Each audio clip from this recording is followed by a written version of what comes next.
Hello everyone, welcome to री academy. So आज से हम लोग एक नया इनिशिएटिव ले रहे हैं। आज से मैं आपके साथ ईपीएफओ एग्ज़ाम के लिए एग्ज़ाम लेवल के वोकेबलरी डिस्कस करने वाला हूं और आज इस सीरीज़ का ये पहला वीडियो है। और इस पहले वीडियो के बाद आपको कमेंट करना है, सजेशन देना है कि क्या इस वीडियो में, इस सीरीज़ में चेंजेस करने चाहिए मुझे, या कंटिन्यू करना चाहिए, नहीं करना चाहिए, आपके लिए यूज़फुल है या नहीं। ये सारी बातें मुझे आपने मुझे बतानी है ताकि मैं आगे इस तरह की सीरीज़ आगे और लेके आऊँ या ना आऊँ, ठीक है। क्योंकि बहुत सारी और भी सीरीज़ चल रही है हमारे चैनल पे, पॉलिटी चल रही है, मॉडर्न हिस्ट्री का चल रहा है, ठीक है, और लेबर लॉज की भी चल रही है। तो साथ साथ में चीज़ें चल रही है। तो अगर आपको अच्छी लग रही है तो आपने बताना है कि ये सही है या नहीं है आपके एग्ज़ाम के लिए, ठीक है।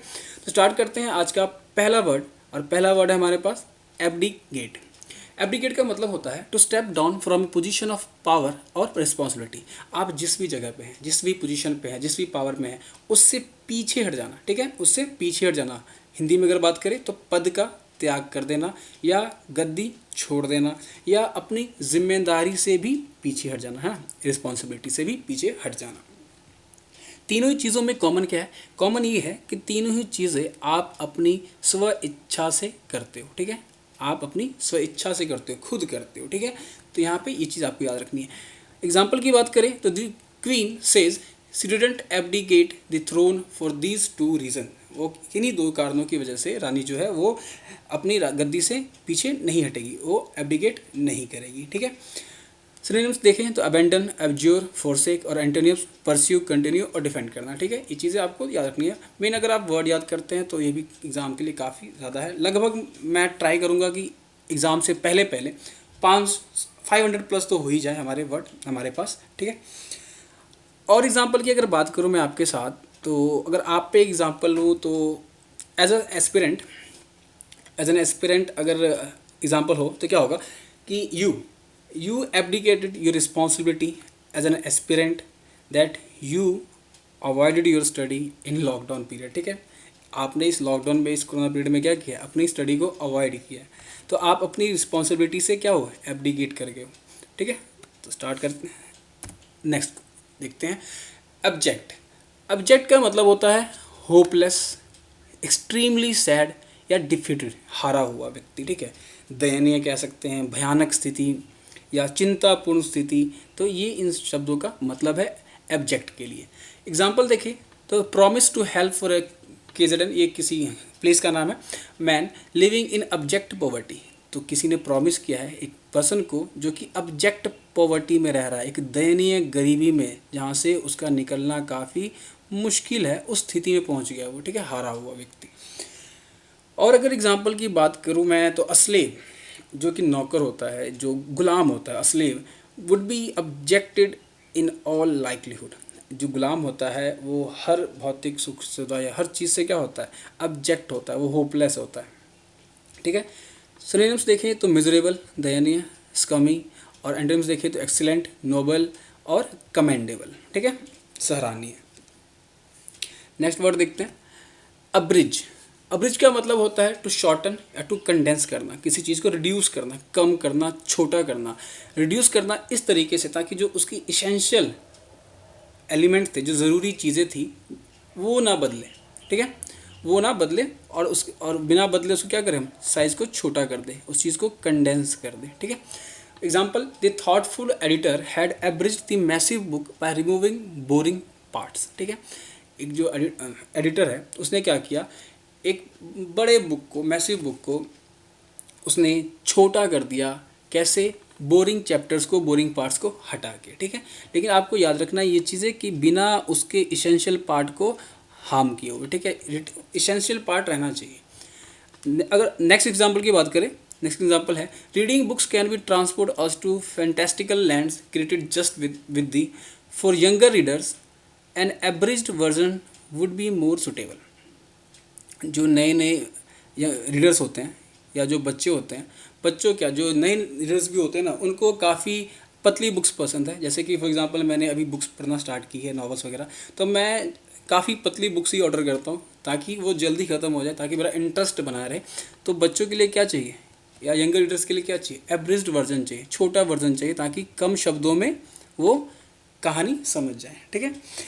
सिनोनिम्स की बात करें तो कंप्रेस, एब्स्ट्रैक्ट, कर्टल और रिड्यूस करना, छोटा करना, ठीक है। एंटोनिम्स की बात करें तो इलेबोरेट, बढ़ाना, इंक्रीज करना, बढ़ाना, इनलार्ज करना, बढ़ाना और एक्सटेंड करना, बढ़ाना, ठीक है। नेक्स्ट वर्ड देखते हैं, एब्सोल्यूट। काफ़ी इंटरेस्टिंग और काफ़ी इंपॉर्टेंट वर्ड भी है एग्जाम के लिए। इसी तरीके के वर्ड पूछे जा चुके हैं ईपीएफओ एग्जाम में। एब्सोल्यूट का मतलब होता है टोटल, अपने आप में पूरा, पूर्ण, अनलिमिटेड, ठीक है। परफेक्ट मतलब स्पष्ट, ठीक है।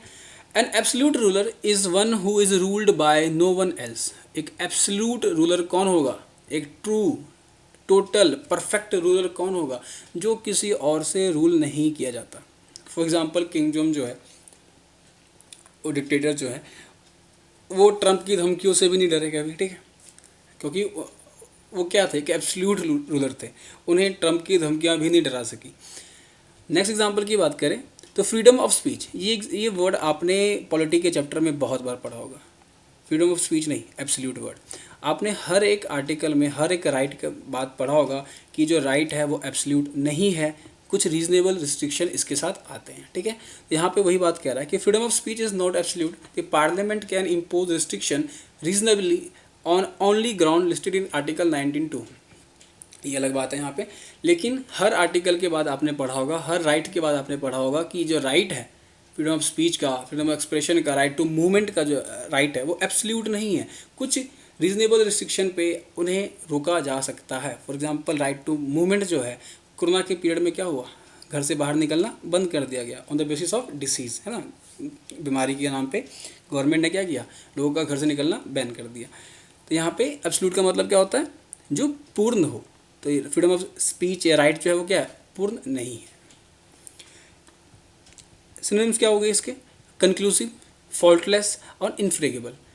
एंटोनिम्स क्या हुए, अनसर्टन, डिफिशिएंट और ड्यूबियस। ड्यूबियस मतलब होता है संदिग्ध, संदिग्ध। संदिग्ध मतलब कौन, जिस पे हमें डाउट हो, मतलब हमें पक्का कंफर्म नहीं है कि उसने क्राइम किया है, उसने वो चीज़ की है या नहीं की, हमें डाउट है। नेक्स्ट वर्ड देखते हैं, एब्स्ट्रैक्ट। एब्स्ट्रैक्ट का मतलब होता है थ्योरेटिकल, इम्पर्सनल, निराकार जिसे कहते हैं हम लोग, ठीक है। ये भाववाचक शब्द है, एक भाववाचक हो गया, और या सब सारांश के रूप में भी इसका यूज़ करते हैं हम लोग, और ये काल्पनिक चीज़ों के लिए भी यूज़ किया जाता है, ठीक। एग्जाम्पल की बात करें तो to like something in the abstract is to like the idea of it. अगर हम किसी पेंटिंग की बात करें, किसी भाववाचक चीज़ की बात करें, अगर हमें वो चीज़ पसंद आती है, इसका मतलब होता है कि हमें उस पर्सन का, जिसने ड्रॉ किया, जिसने बनाया, उसका आइडिया भी हमें पसंद है, ठीक है। नेक्स्ट एग्जाम्पल और एक देख लेते हैं। नेक्स्ट एग्जाम्पल यह कह रहा है,